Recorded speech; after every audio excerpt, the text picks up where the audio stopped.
जब मुंडू हमारे गाँव बढ़ाई तो जाइबू देवरे साथे सोई।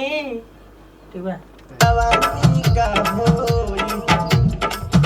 जब मुंडे हमारी घबराई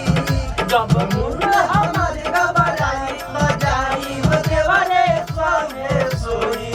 तो बाहर में रहो जवानी का होई आसमान तोड़ी है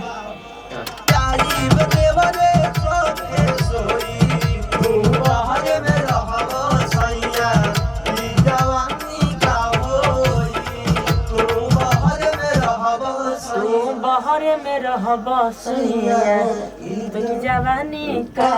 होई बाहर में रहो सैया जवानी का होई आइए बाहर में रहो सैया जवानी का होई तू बाहर में रहो बाहर में रहो सैया जवानी का होई तू बाहर में रहो सैया जवानी का होई अंतरा गई कि तू तो भूलैला ना रहेला हमरा चाह में मन करे बेच दी पिया जवान यस के हम बेच दे तू तो भुलैया बारे दारे दारे दारे आइएगा अंतरा तो जवानी का होई तू बाहर में रहबे सोनू तो जवानी का होई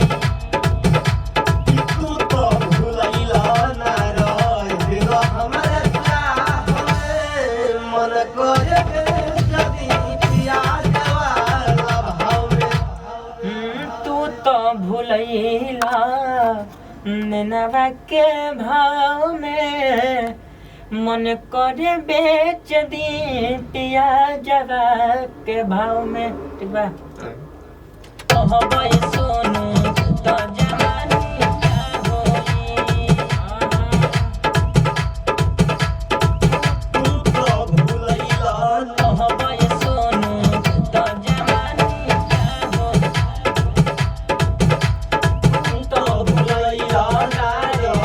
लीला तारे रे। अपना शब्द गाना है आपको हम मतलब खाली धुन बता रहे थे मतलब शुद्ध बता रहे थे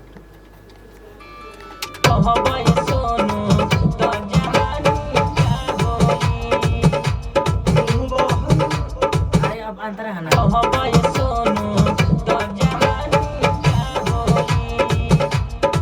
तू तो भूलैला ना रहेला हमरा चाह में मन करे